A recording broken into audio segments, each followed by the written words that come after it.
Hey, what's up, guys? It's Asada. Thank y'all for tuning in to Gathering of the Griots once again on a Tuesday morning. Change that. Tuesday early day. We are not in morning. Anyway, we are going to have a great show today because, this sister, she cute. Wait till you see her. Oh, her message, her image. She's on the right path, and you're going to see why. But before and first, let's help you find out what the female solution is. Why? Because it's the female solution that we're a part of. Thank you, Naima Latif. Y'all, if you don't know what it is, come see what it is. Check it out. And yo, don't go nowhere.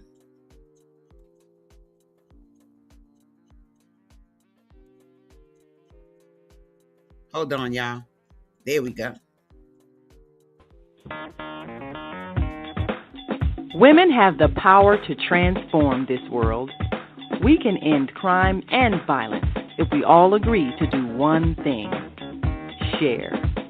Let's share our wisdom, share our time, share our talents, share our finances, but most of all, let's share our love. This is the female solution. All right, so you are here with us, my darlings, and we are getting the show on the road. Today, I am bringing a sister. I just love her energy. It's mellow, but she does such important work. And you know she's going to be at the Black History Book Fair. I'm about to bring to the stage, y'all, none other than Dr. Yanique Rolingson. Is it Rolingson or Rollingson? Which is it? It's Rollinson. You got it right. I said it right the first time. So you never doubt yourself. Don't doubt yourself. But thank you so much for being here.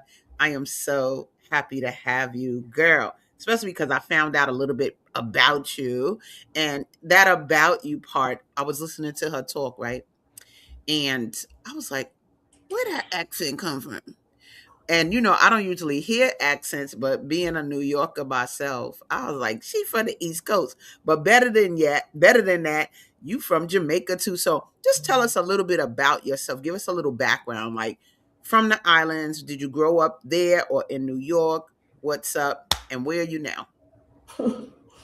Okay, so I'm originally from Jamaica. I was born there. I came to the United States like around 12. And when I moved here, I originally lived in New York. And after that, it was just my mom and my brother. So we came to the United States and then we moved from New York and then we went to New Jersey. And then I met my husband in high school. And after high school, um, he ended up getting a job, and he ended up getting a job to the south, and so we ended up moving to Alabama. So I packed up my stuff and I came here. So now I'm living in Alabama with my family. So that's how I'm here. That's what I'm talking about. That's right. Move on through.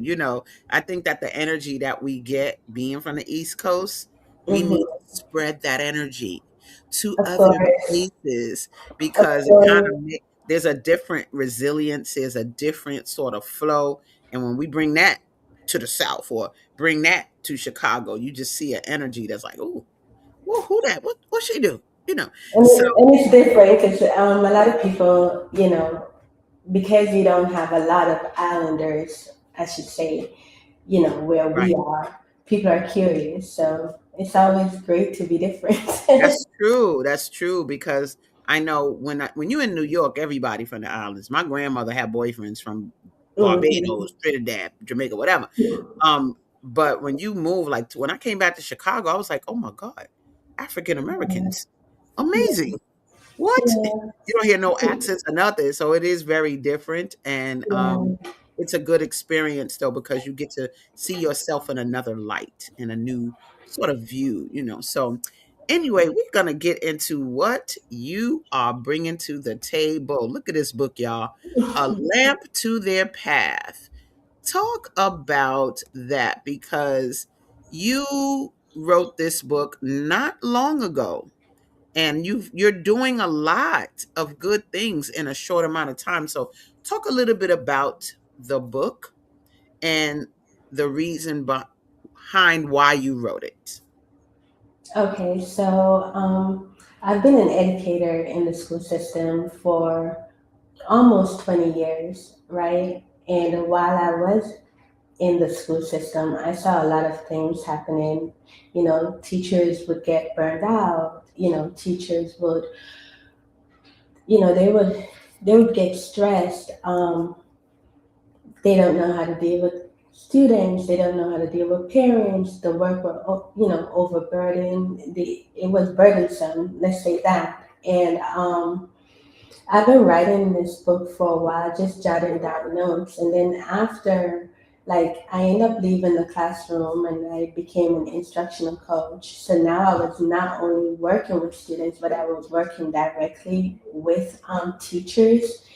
And I felt like a lot of times, talking with teachers, they felt like they did not have the support that they needed and they weren't being heard. And they felt like admin or the district didn't understand what they were doing or going through in the classroom. And one of the ways this book came about as well, I would say that before I had when I was in the classroom, I was also like mentors to teachers as well.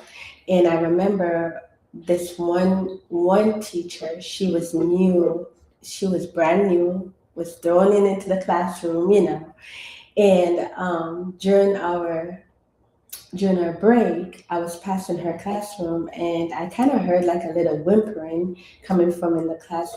So I kind of went in her classroom and found her literally under her desk, and she was just crying. And she was like, I can't do this anymore. This was not what I signed up for. This was not what they taught me. And she was struggling with classroom management and everything else in between. And so that helped to bring about the book as well, because Mm, I felt like we we tend we tend to give teachers tools and tell them how to do the work, right? But we don't really show them. So the book pretty much follows the journey of a teacher, and to show some of the things that classroom teachers experience, and then in through that experience how she was able to shift her perspective to make the classroom work for her. So instead of complaining or getting stressed out or giving up, she look at it from a different point of view. So it's just showing teachers how they can, before they choose to walk away, if that is their intention, just switching their mindset and looking at it from a different point of view. mm. You Yeah. guys, there go that teacher. Look at her. Look at that picture. Look at my girl underneath that desk. And that is Yeah. important, man. That's huge because like she said, I didn't sign up for this. Every Mhm. classroom is different. I was a teacher as Different. well. Yes. And the children are gonna be a reflection of the teachers. Mhm. But the thing about being a teacher is it really has to be in your heart Mhm. because they don't teach you as a teacher what Yes. you need to handle those emotions Yes, and of that's what's and coming. that's it. Yes, that is I definitely agree with that. When we come in, we already know what to expect. We've seen it all over social media. We've seen it, in the news. We've seen what is happening in the school system. So coming in, we're not blindsided to those things. Mhm. So I think if we're gonna do this job, we have to do it to the best of our abilities. And yes, we're gonna have the stress. Yes, we're gonna encounter different problems, but it's how we're like anything in life. It's how we approach that. That's right. And have a reflect. To me, I'm a big person on reflection. So Yes. being reflective in everything. So this didn't work. what can I do tomorrow, but don't bring whatever we went through today, don't bring it in for tomorrow, I and feel try that. to find a different solution. I Mhm. feel that. Y'all, look what this says. It says, "This is where a lamp to their path begins, in the real and raw moments no one sees." And then I want you to look at the picture next to it. That's what you want. Look at that. It says, "This could be you." And you're setting the tone for what a person can be experiencing. Talk a little bit about that energy we're seeing in that other image in terms of this could be you. What are people going to get from the book that's going to create more of a relaxed situation like that? So it's pretty much the title itself, a lamp to their path, right? Thinking about a lamp, what does a lamp do? It brings you light, it brings clarity, Mm, it brings a different, it makes you see things, or see other things that you would not normally see. When you turn on that lamp, it fills the room, and it fills that darkness, and you're able to see, oh, that's over there, or this is here, whatever. So the light itself is, it kind of it shines in places that you don't see. So when you get frustrated with a student, before you start interpreting like this is the problem or this is whatever, look at it. What could this child be going through? Why is this mm, happening? You have to sit down to really break it down, so mm, that you could be a light in that child's life, right? mm, Or even an admin. Sometimes teachers get frustrated with admin, but I also walked in that role as well. So I do see the burden that they carry as well. So I think as a whole, not just teachers, but districts, whatever, school leaders as a whole, if you can put yourself in the shoes of someone else and mhm, they're carrying, then you can be like, okay, I can't take it personal. mm, If this parent didn't reach out back to me, I can't take it personal. I have to mm. find another way to solve this problem that I'm going through. Nice. So that's what that is. I mean, I love the energy. Look at this, y'all. She said, reconnecting with your calling. Look how she be setting up the tone, y'all. She looking laid out. Talk about this. What are you trying to convey? Reconnect with your calling, because having people tap into their innate skills Yes. is a thing that Yeah. everybody can do, especially when you were brought up being told you ain't this, you ain't that, you can't achieve this. And a lot of times, unfortunately, families can be like that. And so, how would you say one can tap into their calling and finding out what that is? I think you got to go back. You got to go back to your why, right? Mm, Um, why did you start in the first place? What made you go into? What made you go onto this path? Why did you choose to walk this path and go into this journey? So understanding, going back to that, the days when you get frustrated, and that's what that this book, it pretty much gives you different scenarios that teachers go through, and it is one of those things, like when you're going through that particular thing, you can open that book and you could find something that you're going through, and you read that and you see how the teacher was able to not only problem solve, but she was able to shift her perspective to then bring about that solution that she required in her class. 'Cause it's all about high expectation. Whatever I always say everything works out for me, right? So whatever it is that you want, you have to manifest it, but you have to then take time and reflect to find that solution. So that's what that reconnecting with your calling, remembering that why did you come into the school system? I see on social media or listening to teachers talk, a lot of times teachers mhm, are like, they're bashing, and they're mm, they're talking out of frustration. And I'm not saying the book is not to fix you. It's not that. But it's for you to read it and then go back and be like, oh yeah, I Mm, remember why I came here in the first place. The teacher did this, but in my particular situation, I can do this, you know. nice. So just seeing how another teacher was able to solve that, because most of the stories that's in the book are something that I personally dealt with or have seen. Ah, So it's not just made up. It's something that it's things that are happening in the classroom, and yes. teachers can find solace there. You know. I love it. Look, you said the book is not to fix you. I think it is to fix them. I'll say it is. Fix. You need some tools. So, I love this image, and I really want to understand what it is, because you say in this first image, the power of seeing yourself in stories. Who are you talking to when you say that? And talk about this image and what you were working to achieve with this.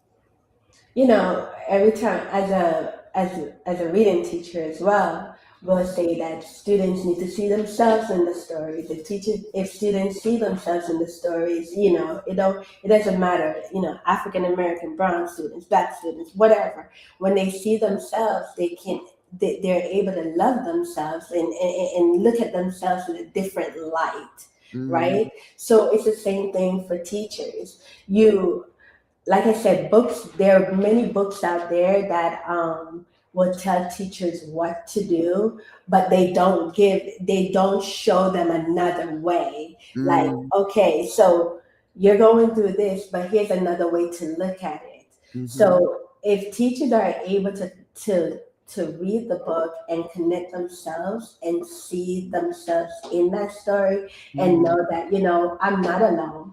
I am not the only one that has experienced this, because if she's writing about it, that means it has happened to mm. her or someone else. So, Okay. but here's another way to look at it, and here's another way I can solve my own problem. Because if we wait for school leaders or anybody else to fix it for us, we're going to continuously be miserable. Sure, sure. What I Yeah. love about this is because a lot of times when you're a teacher and you're in this field, people think, "Oh, you're a child advocate, blah blah blah," and that's cool. But Hmm. they don't think about the care that is needed for the adults. Hmm. Hmm. And my first book is called Beating Black Kids. It's about us beating our children, and people Yeah. think, "Oh, you're a child advocate." No, I'm a parenting strategist. That's Yeah. what I am. I got to work with them parents because the kids go from school back home to the I cuckoo bird. agree. So I I got to work agree. on the adults, right? I love what this is saying, though. Is this in your book? This image with these with this brother, and it say perspective shifts, teaching transforms, and it says the power of seeing yourself in stories. When teachers see themselves in stories and expressions, it says you pause, you shift Mhm. perspective, Mhm. you collaborate with intention, and Yeah. you reconnect with purpose. Ooh, Hercules, Yeah. Hercules, Hercules. I mean, I love all of this because it does make educators take a moment's pause and Mhm. reflect on you Mhm. and your process in this whole thing. Mhm. And because you do have to have some type of different assessment, because you got 30 kids in front of you, Yeah. 20 kids in front of you, and you got to manage all of that. Let's look at this other image. Modeling thinking and displaying student learning matters. Talk a little bit about that. It says here, show students how to think, not just what to do. Display Mhm. their work, and they raise their expectations. Make their Mhm. learning visible, and they own it. Come on. Talk with it. Talk about it, baby. I said, is that her in that picture? That's not her, but it should be her. But go ahead. No, but I shared pictures of me doing that. So, Yes. and that's another thing too. I am not just gonna show you, you know, or write about it, but I'm also gonna show you from pictures that when I was in the classroom, these were the things that I've done, right? And for me, I think in order. and it's for anything, if you're going to tell someone to do something, or say, well, this will better your life, or this is, what would be the first thing that you would do? You would model that, or you will bring some kind of evidence to show that what you're doing works, right? So I think before, in everything, when we plan our lessons or whatever, it's important that we also are able to demonstrate it to students, like, this is what the finished product would look like, but this is my version. So when you do yours, I want to see what you come up with. I don't want you to make a replica of what I did, but I need you to own your own work. And this is what I'm looking for. So setting that high expectation and showing them how it can be done, you know, every time I teach, and before I teach, I'm always bringing something out. I'm always modeling it, because Mm-hmm. kids, in order for you to know where you're going, you have to see some kind of vision, like So, the end product. Like, this is what it will look like, mm-hmm. but it would look like whatever it looks like, it would look with your own personal touch, Mm, not my own. So gotcha. teaching kids how to do what you're asking them to do, but giving them their own voice in the process as well. I What love is that. it? Yeah, I so love that. what is the outcome you're looking for? But at the same time, I want the kids to have their own voice. I'm not going to say, I want everyone to make this and it needs to look exactly like this. Yes. And then not only do we do that, I am a strong believer in bulletin boards. That's just me. And bulletin boards is not what I created, but it's what the students created, right? Mm-hmm. And putting it up on there. So, and kids love to see their work on the wall, and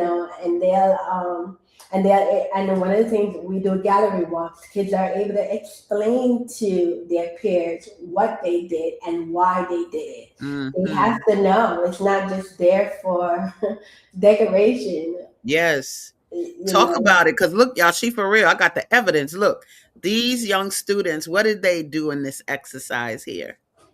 So this was a Dr. Martin Luther King project, Oh wow. and yeah, and these were second graders writing in cursive, Ooh. right? Wow. I've taught all grades, but they were second graders writing in cursive, and so we talk about what does dream means, and you got the dream that when we sleep we go and we dream of something, but what is another way, and we talked about what that looks like, and so Mm, then the kids were able to talk and say, okay, I want to be a teacher, I want to be this, but okay, so you want to be that, but why?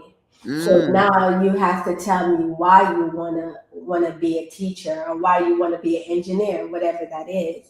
So students are able to not only write in this particular project their dreams, but why do they want to do that? And I think it's important.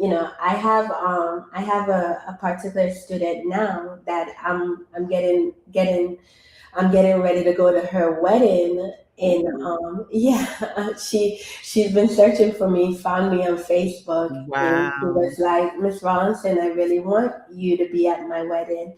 And it turns out, she wanted to be a nurse, and she wanted to be a writer.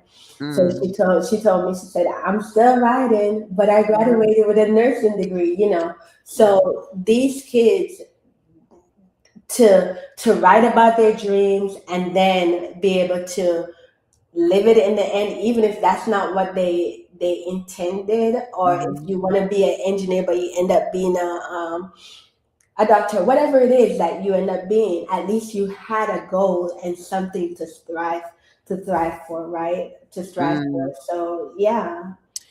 Man, Kids y'all think know. look, she for real, for real. Let me show you. Look, when she said we got the wall going on and all of those lovely images of our little brown babies talking about what they Mhm. dream.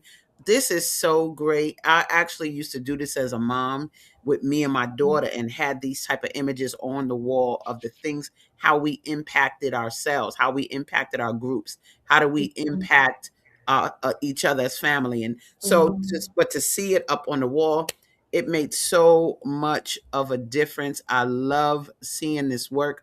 Knowledge is power. What was this exercise here? Because this is what I want y'all to see.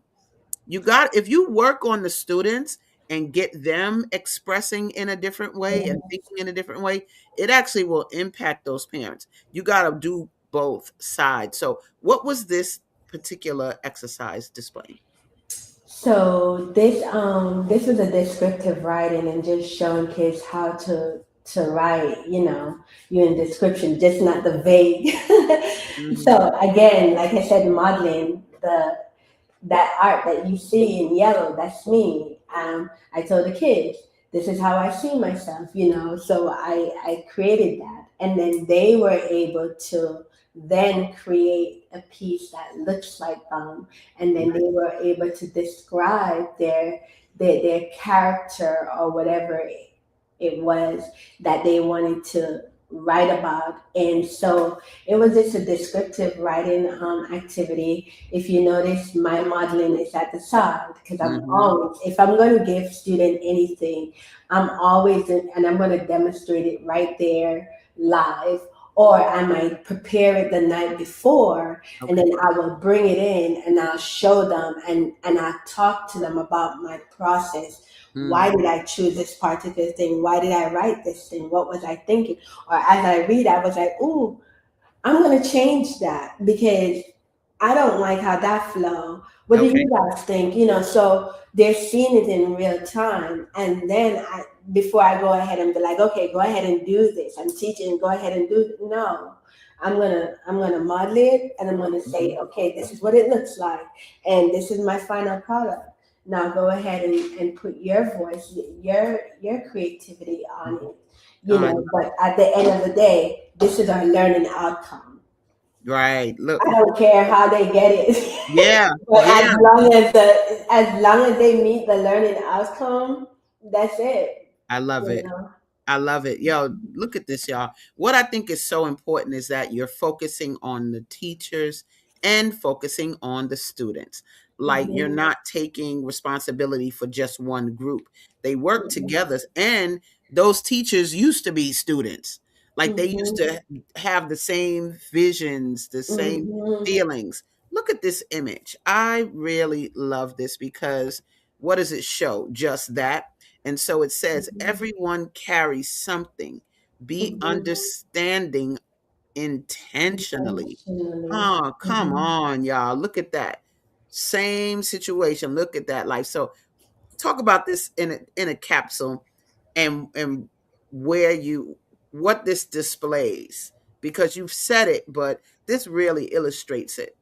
What do you But see? you know what? When I looked at that, I was like, man, I should have added parent shoes to that too, because everybody plays a part in the school, But again, we most times teachers are so overwhelmed with whatever they're going through Hmm. that they fail to see what the child is going through, and they Right. just label it as a behavior issue, right? Mm-hmm. And that was one of the things, was like, we need to start. I know, yeah, a lot of times teachers will also say, well, I have different things that's going on. I have IEPs, I have this, I have that, and I'm like, yeah, and I do understand that we have different personalities, but that's where that building the relationship comes in, right? Mm-hmm. You build a relationship from the very foundation of the start of the school year, and then you will begin to notice what that child is going through, or if that child is having an off day, right? And the same thing goes for school leaders. If I remember, as an instructional coach, there was one teacher, like, sometimes she'll intentionally not be at school on a Friday or whatever. She just take those days because that was her mental day. And going in and actually having a conversation with her, like, okay, what is going on, instead of assuming.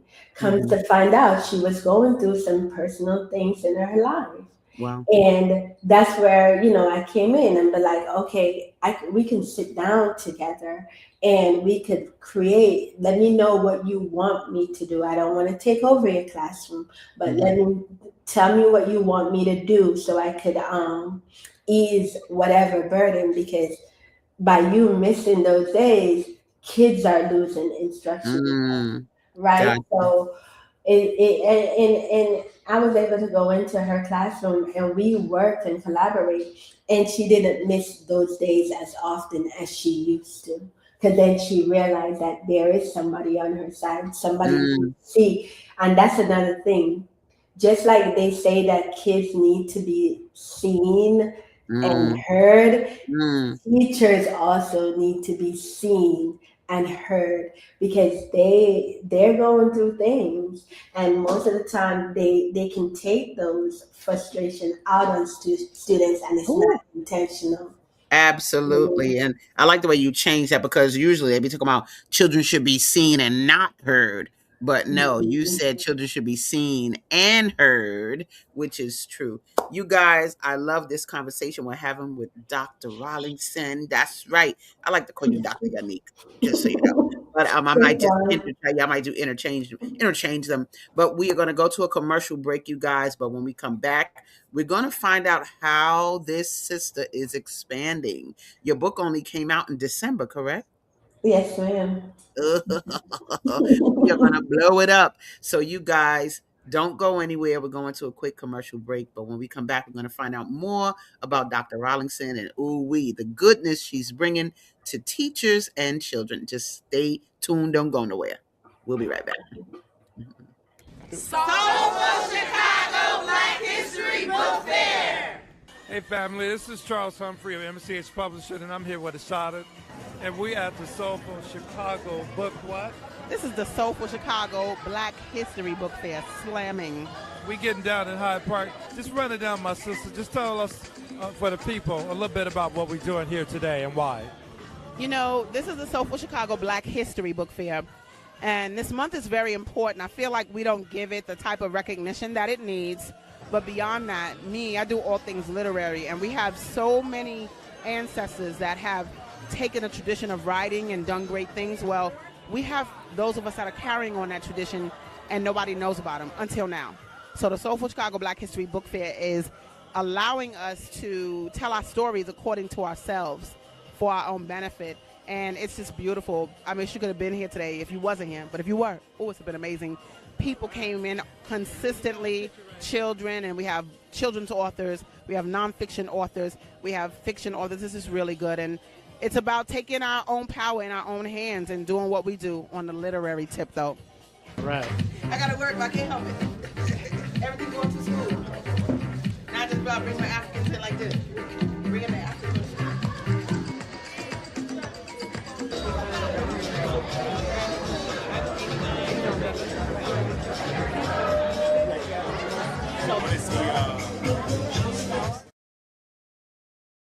I love it. Are you for real? Yes, I'm for real. The Black History Book Fair is coming up February 15th. If you want more information, just go to soulfulchicagobookfair.com. You see that at the bottom of the page. And guess what? Oh, I got more stuff for you. You want a visual? Let me just show you how we rolling with the Black History Book Fair. I love our promo. Thank you, Amandilo. Boop, for getting this plugger going up in the world of our social media expansion. And look at this, y'all. Check this out. We are still raising money. We still what? We need sponsors. This is what I want to give. I want to give a shout out to our sponsors. Hercules, Hercules, Hercules. 2026 Soulful Chicago Black History Book Fair sponsors. Thank you very much. Let me move that banner so you can see that these are our sponsors. Manetti L. Jenkins, attorney at law. We love it. Thank you for sponsoring us. POA Communities, the preservation of affordable housing. Yes. And the Dianetics Foundation. That's right. Please, please, please say thank you to you. And we are looking for more sponsors. We are going to be bringing people, and check it out, across the street from Little Black Pearl. Now, first of all, Little Black Pearl, if you don't know, let me just show you. Look at the outside. Oh, what Carver? What? Look at the inside. Oh, beautiful. What? It's gonna be great. And across the street is the Greenwood Apartments. We welcome you to the book fair. Come on through. That's right, Sunday, February 15th. Big time. If you guys check it, want to donate, go ahead and take a picture of that QR code right there. You could donate right now. We take it. And check it out. Take a pic. You got that picture? Okay, hold up. And if you want to do something different, like, I don't know, Cash App or Zelle, I could give you that. What's up? Look, here we go at the bottom of the screen. Donations to Cash App at $ Asada Thrives, or to my books, Zelle, Beating Black Kids at gmail.com. So blah, blah, blah. There you go. There you go. There you go. So I'm going to bring back the sister who is rocking. I'm loving her energy. She has the right perspective that's needed for teachers and students. I got to bring back to the stage Dr. Yanique. Dr. Yannick, you hear me singing, Dr. Yannick. Ow. You know, she's from New York, so I had sang this song earlier, and I was like, oh, she know that. That's because she's East Coast. She know that East Coast. So, my darling, you're achieving a lot, because again, you came up with this book in what? December, when in December? Beginning and middle, what? Well, it was published December 12th, but it's Mm. been in the works for almost 2.5 years. Hmm. Wow, look at that. And if you don't know what book we talking about, I need to just show you the book, because she's rocking with the book. Let me just bring up that image again, because look. Oh, wait, don't do that to me. Show it to me. A lamp to their path, guys. So a lamp to their path, that's what we're dealing with this book, as it creates and talks about the light that we need to give in the world of Hmm. teaching. And when you shine your light, I know it's felt, because I've shined my light in the teaching world and have had the same type of experiences with young people becoming adults and then valuing what you instilled in them when you did. So I think for the one side, for the children, yes, we Yeah, need to set that example. For the teachers, you need care too. And this book helps you to look inside yourself, so that you can say, and see yourself more than just going for a job, y'all. Come exactly. on. Just when you working with kids, it's more than that. Now, I want to show this, because I found this on your social media, and I think it leads into what we're going to go into, but it was such a strong message. What does this mean here? Teachers, rise above the noise. Talk about this. Yes. So I go to the gym every day, right? And I was in the gym, and I was listening to a podcast, and the guy literally said, he started talking about the eagle and the crow. And he said, the crow will come and the crow will peck at the eagle or whatever, but the eagle doesn't fight back. The eagle doesn't retaliate. Instead, the eagle keeps soaring higher. And the Mm, higher it goes, the crow then falls off because they can't, handle that altitude or whatever. mm, And I was thinking about that, and I was like, oh my gosh, that is something that I feel like teachers can benefit from. We all listen to motivational speakers, and we apply it to our lives. But I was thinking about that, and I was like, teachers should look at this and put it in their own classroom and their day-to-day life. Noise are going to come. You're going to have the parents, you're going to have the admin, you're going to have that student, you're going to have all these things, and these are just things that they can't be avoided in that particular moment. There's nothing you can do about that. But by shifting your perspective, okay, how am I going to handle this? Because if I give room to this, it's gonna control my emotions, it's gonna control my environment, and it's gonna control the way how I teach. And I feel like, we've worked too hard for our degrees Mm-hmm. to just get so caught up in everything else that is out of our control. So Mm-hmm. that is what the book is about. Look at the things that you can control. And Nice. what you can control, I always used to say when I'm in my classroom, once I close my door, it's me and my students. Everything Mm, else, everything else is just noise. I And love it. when admin comes with something, okay, I would look at it. And at first glance, I might be like, this is a lot. But Mhm. if I look at it, okay, Unique, what can you do in this moment? And what can't you do? And I'm not going to get too worked up, because by doing that, we're adding extra stress to ourselves, and that's problems on top of problems. And before you know it, teachers, we get a mental breakdown, and Yeah, then yeah.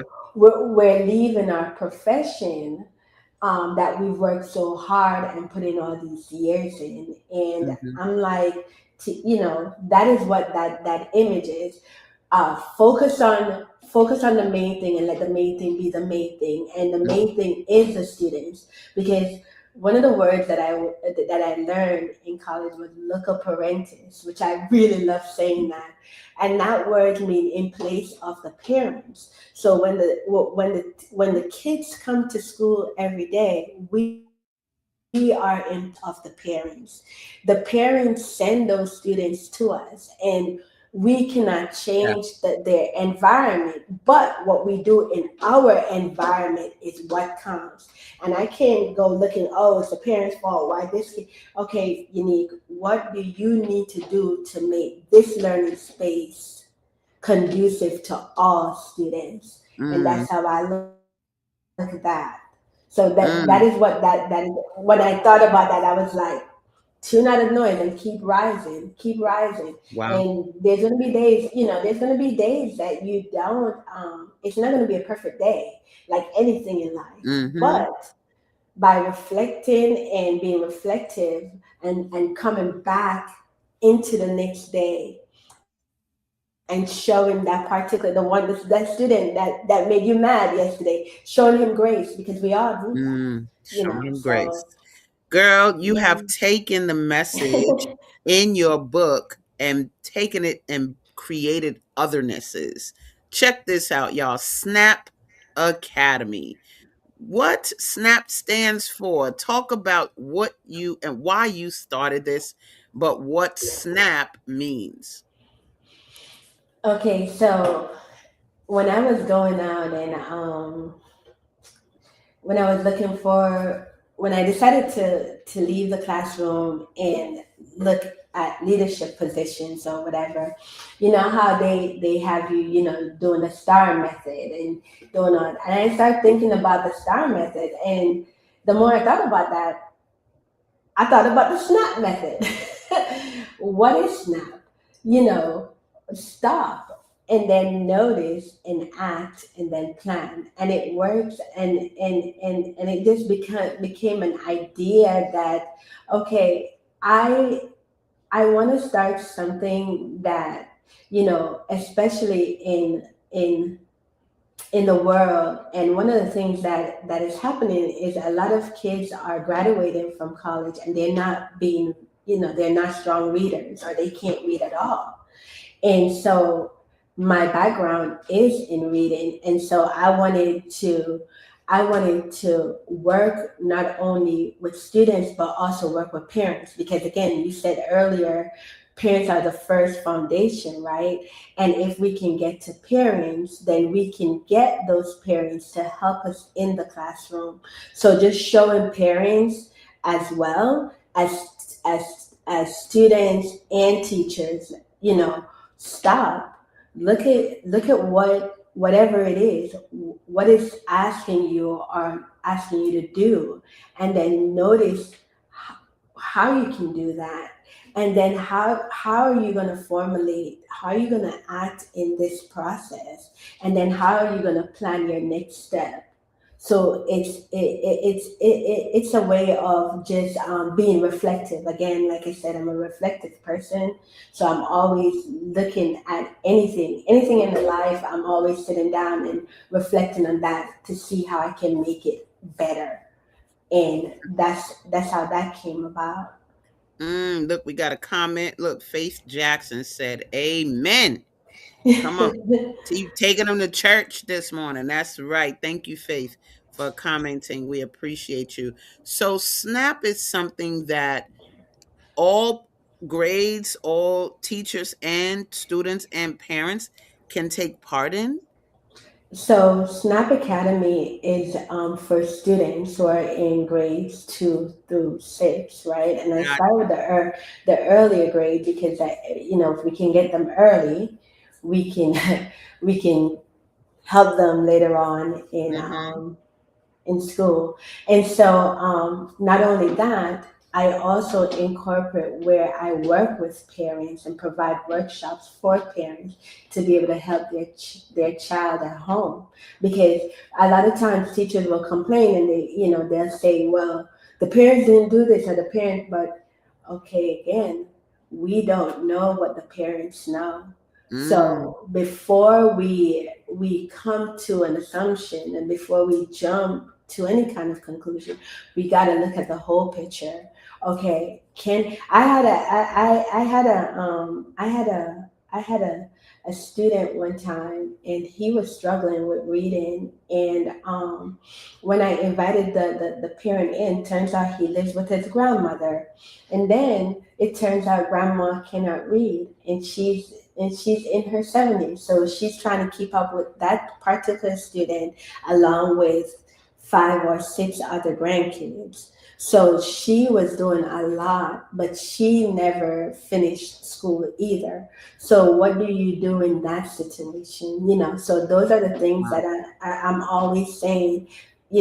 Yes, our kids, most kids are doing things that people will say back in the days, these kids Mm-hmm. are more disrespectful or whatever.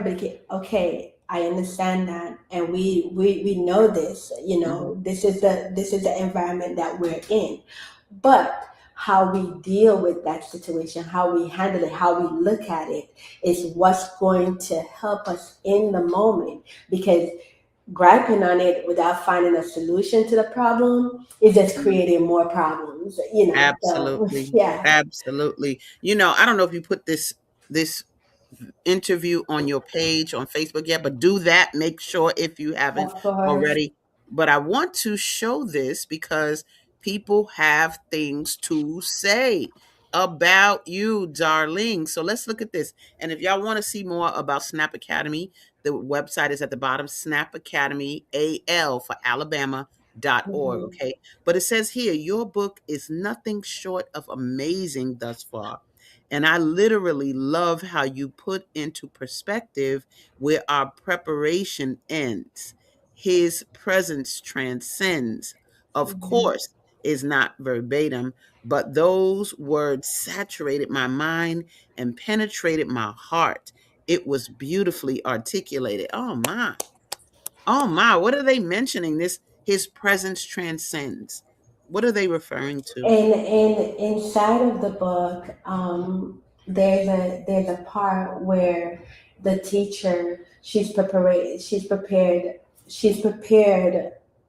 for her classroom that day, and then it all falls apart. Mm, And sometimes, that's it. We'll spend all night doing the lesson plans or whatever. We come in, and then you have that student that disrupt the classroom or whatever. mm-hmm, But at the end of the day, and that's, I am a Christian, so inside my book is on my Christian beliefs, but it's yes, it's catered to everyone, right? mhm, and mhm, and it's telling those that do believe in God and believe that He is there for us. He mhm, said that I am a lamp unto their path and a light unto to their path. mhm, So He said this, and by doing that is to understand that when we are weak, that's where He's strong. you mm, know when we cannot go on anymore, that's when he's gonna pick us up and he's gonna carry us. I love it, So girl. that's where that is. You could tell she feeling it, right? You could tell she's authentic with it. I mean, this isn't the only success story. We got some more. We got this person says here, I started the book last night. I love hold on, let me move my logo. I can't even move that logo out the way so I can read that. I started the book last night. It says, I love it so far. It's relatable and paints the scene of a school setting, connecting the reader. It's an easy read, too. And the other one says, and chapter one is amazing. I am doing a great So work great. and I can't come down. Look at that. Can't come down. Seriously. What does it say? Does it say that satisfied my soul? Wait a minute. Let me move this for a minute. Oh, it touched my soul. The fact that they're talking about it touched my soul. The other uh, comment talked about you could hear it's touching people here. And so I think your intention is coming through. Look at all the images of the people reading the book, you reading the book. It looks like the calmness that you want, Yes. need to Yes. have when reading the book. I'm loving the fact that people have are getting it. They're getting what you're trying to convey. It's coming through, and your movement is not small. Let's talk about this, baby. What we looking at here, honey? Talk about it. So I was the secondary teacher of the year. So I was at a middle school, and 3 years in a row. The first year when I got to the school, I was nominated teacher of the year, and then they told me that I couldn't get it. They would have to put it back because I just started the school. So then the second year, I was nominated again, and I was given the Again. title. And then the third year, and then I got that for the school. And then after that, I won it for the district. See, So let me yeah, say something. See, let me tell them something. It don't take long for the students to assess who's the best. It don't take long for the parents to assess who's the best. When those kids come home talking about you, the Mhm. parents know that you're the best. They can Yeah, tell who you are. You understand? When you see those children smile, you know. And so, first year, second year, whatever, they got it the third year, about time. We got another comment here.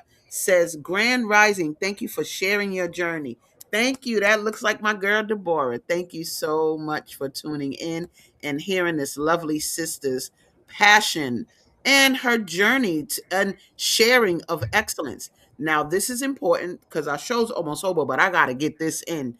You only came out in December. We in January. You done already had a book signing. Lovely. And you got another event coming up January 31st. Talk about that. Blue Apple Books. Is that a bookstore? yes, that is a local independent bookstore, and I will be there.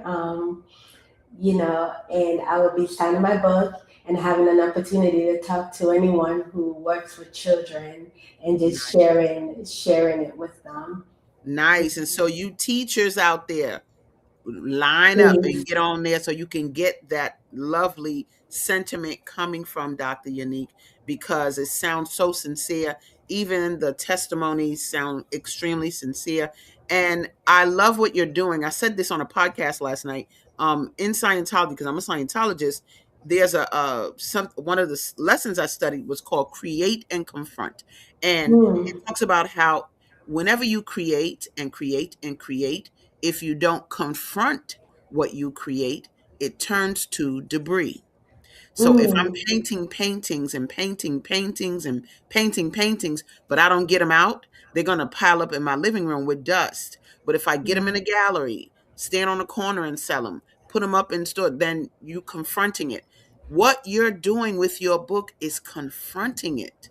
You're getting it out. You're doing book signings. You're coming to the book fair here in Chicago. I am. Alabama. Then we talked about last night going to a women's expo. You are confronting what you're creating.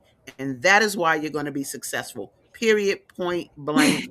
You're confronting it early. You're not Thank waiting. you. You're not waiting till you make it one book, two book, three books. No, you're doing it now. And so you ain't going to have nothing but success. I'm just trying to Thank you. tell you. And then look at this, y'all. Look at this, Lord, Lord, Lord. Hercules, Hercules. Business Journal. What? Let me see what that says down there. Madison resident and former educator releases book. Invest in North Alabama students through new literacy nonprofit. Come on, y'all. Come on, y'all. How did you get this? How did they find out about you? So, I was able to just like let them know. I reached out to them and I'm like, this is what I'm doing. Mhm. This is what I offer students, and she was able to. It took a minute. She went to investigate, I guess, to make sure that I was legit. And then she came back and she was like, "Oh, I love it." And now, not only that, they have me on the website, but they also reached out to me day before yesterday, and now they plan to put it in print I love it. on in February. So I'm excited about that. Come on with it, y'all. Y'all see this. So you talking about very early in your career of the book. First of all, you used to be in the classroom, and when you take a leap of faith Yes. into your own thing, that's courage. Big time. Mhm. Congratulations. But you're Thank going to you. love this world because you wrote a book, but what you're not Mhm. going to be ready for, well, let me change that. What you're not going to expect maybe is when Yes. they start booking you, baby. They're going to start booking you to come speak, and the book Mhm. will be the byproduct of that. Believe me, that's what I've experienced. They pay for your hotel, they pay for your airfare, they bring you in, they pay your fee, and they tell you to bring 100 books or more. So Mhm. they start, and I'm talking about for teachers, for real. Yes. So they start and they just it clambers into that. So just be ready. You about to experience the lifetime of fabulousness. Now we only got one more minute. I just want to show this because it says, y'all, she believed she could, so she did. She did. Ah, come on and give us your last words of wisdom based on that energy right there, Ma. Yesterday actually, you gave me a nugget, and I am really extremely grateful for that. I told you that what I'm doing, to me at first I thought it's a great risk. This is a new chart, new journey, new path that I'm charting. But your words to me was, it's not risk, it is extreme faith. So that is where I'm going with, if I believe I can, then I will. And it's not in my power, but it's in his, right? So I encourage it. Every teacher, you won't be disappointed, and not only teachers, but school leaders and parents or anyone that works with children. Uh, grab a copy of A Land to Their Path, and see how you can be transformed and have a new perspective on how you look at the school system. Because once you start looking at it in a different light, you'll begin to really reconnect with your calling and appreciate why you started in the first place. Hercules, Hercules, Hercules. Thank you so much, Dr. Yanique. You are the bomb. I so Oh, look thank forward you. to meeting you at the Soulful Chicago Black History Book Fair. And thank you guys for tuning in once again to Gathering of the Griots. We love you tremendously and have an awesome day. Thank Peace. you. All right. We've come to the end of our show today. If you missed any broadcasts, go to our website for the audio and video archives at www.thefemalesolution.com. On behalf of our team of radio hosts, I'd like to thank all of you who participated in today's discussions. And to our global family joining us from all around the world, we say thank you. To our family in China, xie xie. India, zhanyavad. Japan, arigato. Korea, kamsamnida. Russia, spasiba. Germany, danke. Poland, dziękuję. France, merci. Spain, gracias. Italy, grazie. Egypt, shukran. Ghana, madasi. Nigeria, eshe. South Africa, ngiyabonga. Senegal, jareh. Kenya, asante. Israel, toda. Pakistan, shukriya. Afghanistan, tashakur. Saudi Arabia and Palestine, shukran. Assalamu alaikum wa rahmatullahi wa barakatuhu. Thank you, and may peace be upon you and the mercy of God and God's blessings.